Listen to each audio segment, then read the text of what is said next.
griego, con un frontón triangular que teóricamente debía corresponder a una cubierta a dos aguas, lo que realmente aparece es un cuerpo cilíndrico, autónomo, de un diámetro de unos 43 metros, que es la misma medida que alcanza la altura de su bóveda. Esta, en su interior, deja visibles los casetones decrecientes que se abren entre las líneas de meridianos y paralelos, hasta dejar en lo alto un óculo abierto, siendo este el único hueco que se abre al exterior para dejar pasar la luz del sol. En este punto debe recordarse la posible significación del Panteón como una representación del universo, donde la bóveda construida sería una representación de la bóveda celeste, a la que se sumarían otra serie de significados posibles que hacen aumentar más, si cabe, el interés del Panteón de Roma. Nunca, como hasta entonces, la técnica constructiva a base de ladrillo y hormigón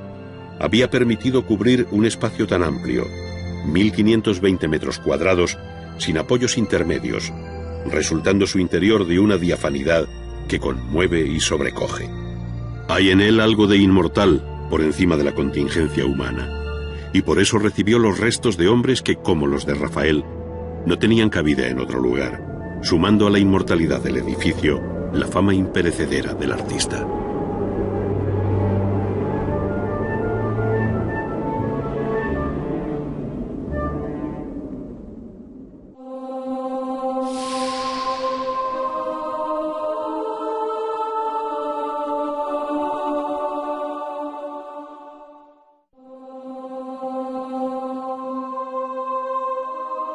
La escultura clásica, en sus dos episodios, griego y romano, anticipó el futuro de la escultura occidental al fijar sus conceptos básicos.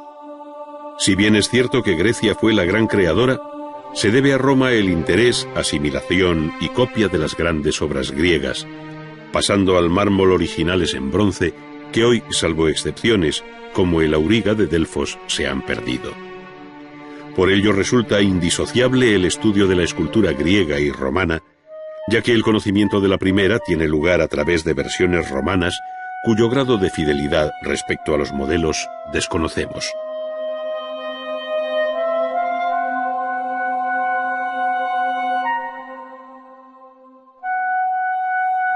Dentro del arte griego, la escultura es, de las tres artes mayores, la que mejor permite seguir su proceso evolutivo, pues partiendo de un largo período conocido como arcaico, la escultura puso especial empeño en la búsqueda de un arte normativo y canónico a través de las figuras masculina y femenina, llámense kuroi, atletas o dioses. El hecho es que la escultura griega emprendió la senda de la estética idealista frente al mundo real, creando una segunda naturaleza en la que el escultor aspiraba a fijar un ideal de belleza basado en el principio de la simetría, que para los griegos era la relación de las partes entre sí y la de éstas con el todo.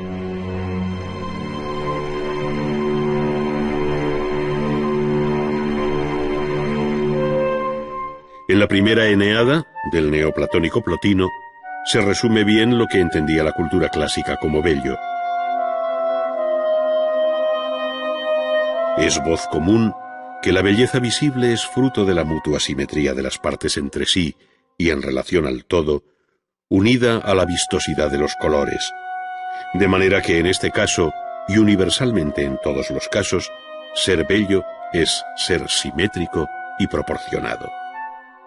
Este principio alcanzó su mejor expresión en el siglo V a.C., en la etapa que se conoce como clásica por excelencia. Son los años de Mirón, Fidias y Policleto.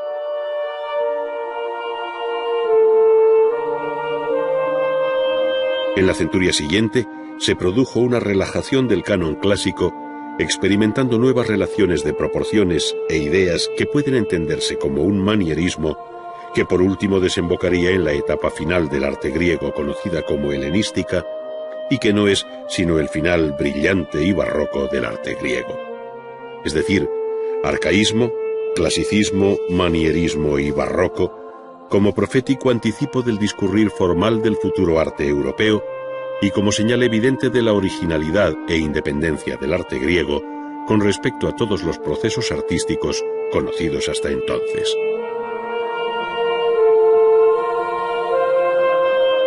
Dos de las más conocidas esculturas arcaicas se encuentran actualmente en el Museo del Louvre: la Dama de Auxerre, del siglo VII, y probablemente procedente de un taller cretense, y la llamada Era de Samos, del siglo VI y de escuela jónica. Ambas muestran una rigidez y falta de movimiento absolutas, llevando los brazos pegados al cuerpo y recordando las esculturas más antiguas que se hacían en madera y se veneraban en los templos, los Xoana. Entre las figuras más repetidas de este periodo se encuentran los Kuroi, o muchachos desnudos, que inicialmente se difundieron por las islas del mar Egeo, igualmente hieráticos, frontales y con rasgos que hablan de la influencia egipcia en este despertar de la escultura griega, como lo evidencian Cleobis y Bitón, dos piezas excelentes del Museo de Delfos. Pero el deseo de superar modelos y esquemas prestados y la búsqueda de un ideal de belleza hizo evolucionar con rapidez a estos Kuroi que ya en el siglo VI anticipan la serenidad y equilibrio del clasicismo. Los Kuroi tuvieron su réplica femenina en las llamadas Korai,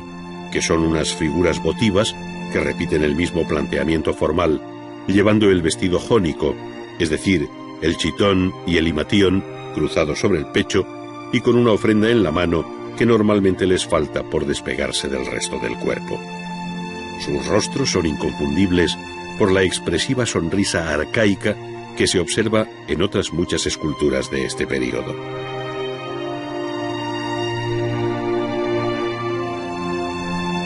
El paso del arcaísmo al clasicismo fue relativamente breve, y ya en la primera mitad del siglo V se observan novedades, como el mejor estudio de la anatomía y la tendencia a proporciones más elegantes, si bien aún subsiste cierto embaramiento que resta naturalidad a las esculturas, como le sucede al efebo de Critios. Si se compara este con el Doríforo de Policleto, cabe apreciar el profundo cambio experimentado en unos pocos decenios. En el Doríforo, conocido también como el Canon, por ser el modelo en el que el autor compendiaba las medidas óptimas e ideales del clasicismo, Policleto no solo fijó minuciosamente la relación proporcional de cada una de las partes del cuerpo, cuya altura total era la de 7 cabezas, sino que imprimió un leve movimiento a esta figura en marcha que llevaba sobre el hombro una lanza, de ahí su nombre, Doríforo.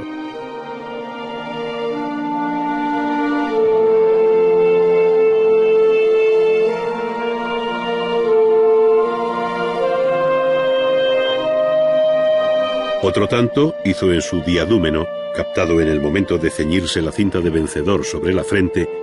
donde se hace igualmente patente la fuerte articulación de su anatomía.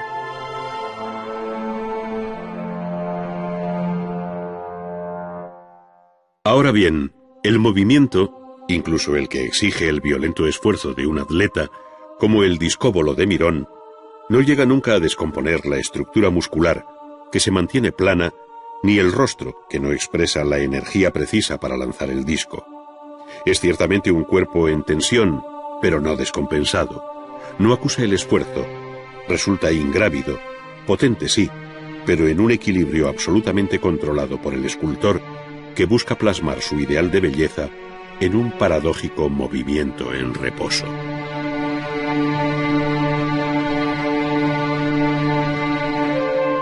Contemporáneo de Policleto y Mirón, y activo en la segunda mitad del siglo V a.C., fue el gran escultor Fidias, uno de los nombres de mayor peso en la historia universal del arte, y a quien Plutarco atribuye la supervisión de la nueva Acrópolis de Atenas por encargo expreso de Pericles. Su obra nos es conocida a través de descripciones antiguas y de copias romanas, habiendo alcanzado especial fama su Atenea Parcenos, cuya belleza, según Quintiliano, había añadido algo a la religión tradicional.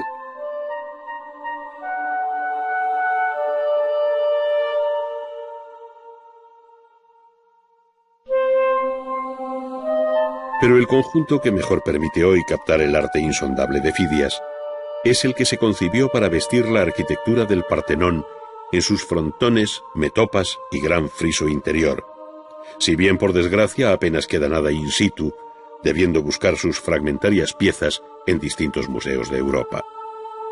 En los frontones, según atestigua Pausanias, se narraba el nacimiento de Atenea y la disputa de Atenea con Poseidón por el dominio de la tierra, cuyas figuras son exentas y en las que cabe contemplar aquella técnica llamada de los paños mojados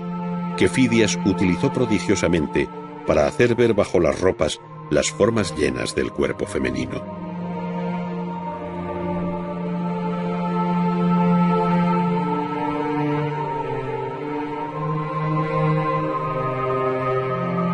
Por otra parte, los altorrelieves de las 92 metopas del friso dórico representaban en cuidadísimas composiciones cerradas distintos pasajes de la gigantomaquia, amazonomaquia, guerra de Troya y de la lucha entre centauros y lapitas, cuyo argumento común enlazaba con la reciente lucha mantenida por el pueblo ateniense contra los persas.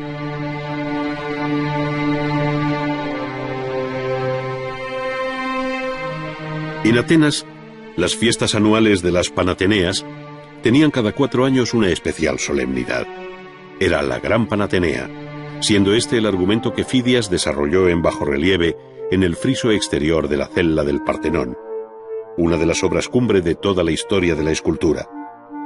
Con un sentido narrativo y continuo, Fidias y su taller hicieron un alarde de las posibilidades compositivas y técnicas del relieve, haciendo desfilar una procesión religioso-cívica compuesta por grupos de hombres, mujeres, muchachos y jinetes que con un paso medido en términos musicales formaban el cortejo que acompañaba al velo tejido para Atenea, protectora de la ciudad.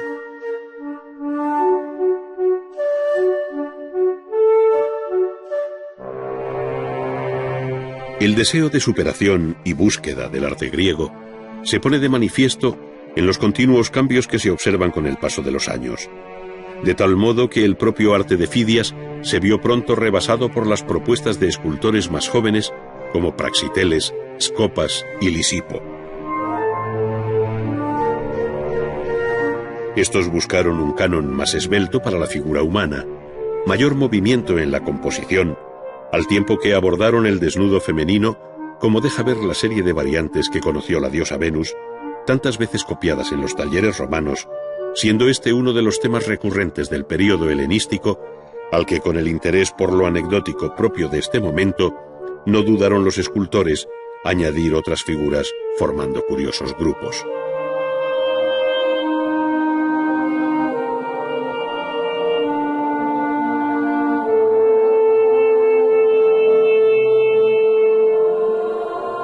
La Venus más famosa de este último período helenístico, y de autor desconocido, es la Venus de Milo, en el Museo del Louvre, paradigma de belleza de todos los tiempos, a pesar de la mutilación de sus brazos. Pero la escultura helenística, cuya duración en el tiempo se fija entre la muerte de Alejandro Magno y la conversión de Grecia en provincia de la República Romana en tiempos del Principado de Augusto, tuvo otras muchas facetas ligadas a distintas escuelas, destacando la de Rodas con la victoria de Samotracia, donde es evidente la herencia de Fidias y la mencionada técnica de paños mojados que dejan ver el atractivo cuerpo de la Victoria alada, si bien con una energía y dramatismo que no interesaron al gran escultor ateniense.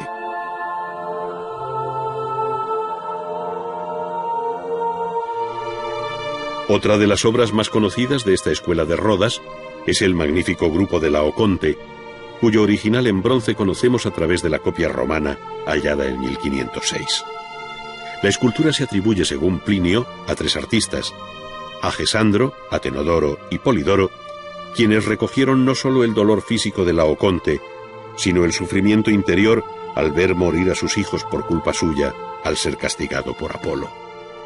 El grupo original debe ser de finales del siglo III o principios del siglo II antes de nuestra era. Fue una de las obras más representativas y barrocas de la escultura griega por su realismo dramático. La fuerza, el movimiento violento, la expresión dramática y la descripción realista de cuerpos y objetos caracterizaron buena parte de la escultura helenística, siendo la escuela de Pérgamo la que encarna igualmente esta tendencia en los relieves del altar de Zeus, hoy en un museo de Berlín, donde se cuenta la terrible lucha entre los dioses y los gigantes. Qué lejos quedan las planas musculaturas de Policleto y Mirón, pero sin ellos hubiera sido imposible llegar hasta aquí.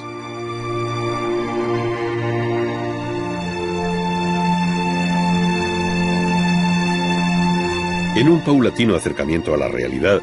apareció también el retrato que en Atenas tuvo como representante a Polieuctos, autor del retrato de Demóstenes, cuya cabeza pone de manifiesto que el escultor, además del parecido físico, buscó sobre todo el retrato moral de aquel gran orador y político ateniense.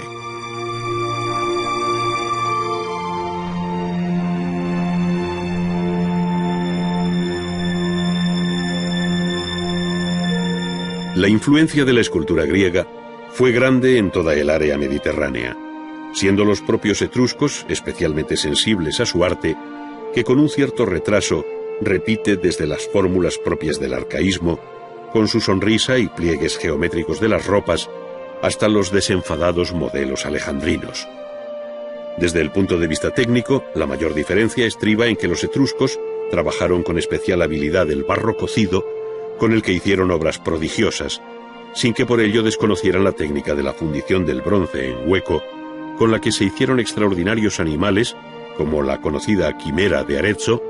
o figuras de una gran naturalidad como el arringatore, vestido con una toga, y cuyo realismo adelanta una de las constantes del arte romano.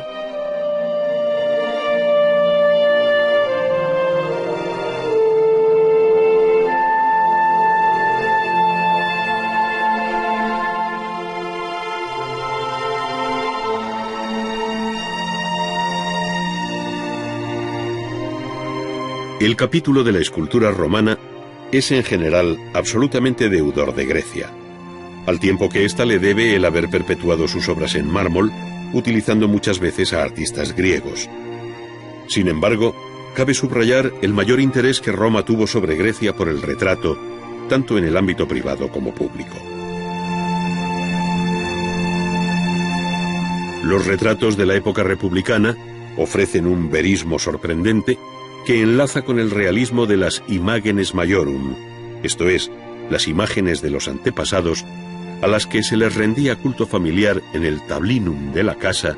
cuyos rostros, mostrando el rigor mortis, recuerdan a las mascarillas funerarias en cera que encargaban los familiares del difunto.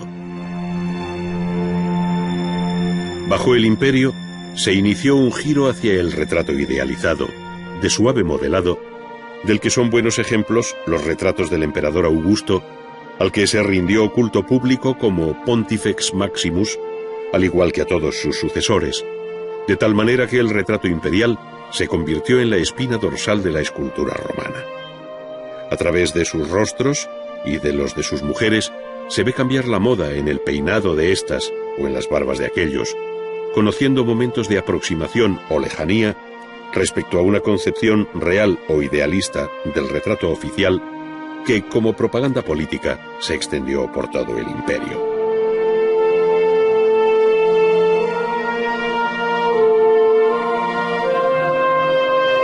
En relación con el relieve, la escultura romana alcanzó su más alta cota con los relieves que visten exteriormente el Ara Pacis, obra singular de los años de Augusto, y sin duda influida por el arte griego de Fidias, y muy concretamente por la procesión de las Panateneas del Partenón, en la serie de sacerdotes y hombres togados que desfilan hacia el altar de la paz.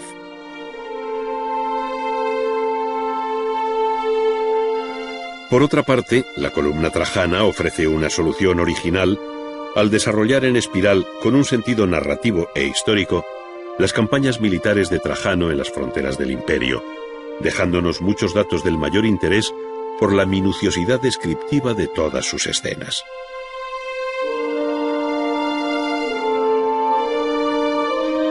Absolutamente nuevo y sin antecedentes en la escultura griega, resultan ser los relieves funerarios sobre los frentes de los sarcófagos, entre los que siempre se admirará el llamado sarcófago Ludovisi, que cuenta con gran realismo, en una imagen de claro espíritu barroco, una batalla bajo la dirección de un general romano, que es el difunto, frente a los bárbaros de la frontera con Germania. Este tipo de sarcófagos servirá de pauta a los primeros sarcófagos monumentales cristianos que, como en otros muchos aspectos del arte paleocristiano en general, tendrán en Roma su obligado punto de partida.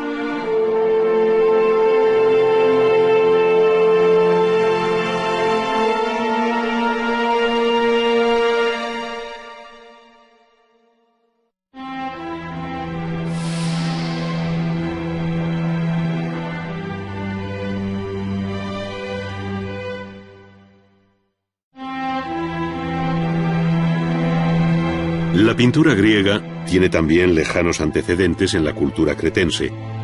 donde la decoración mural nos ha permitido conocer movidas escenas de tauromaquia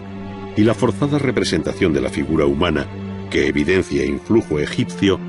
además de las conclusiones que cabe extraer de la decoración pintada en las distintas piezas cerámicas halladas en las excavaciones, como la conocida crátera micénica de los guerreros del siglo XIII a.C.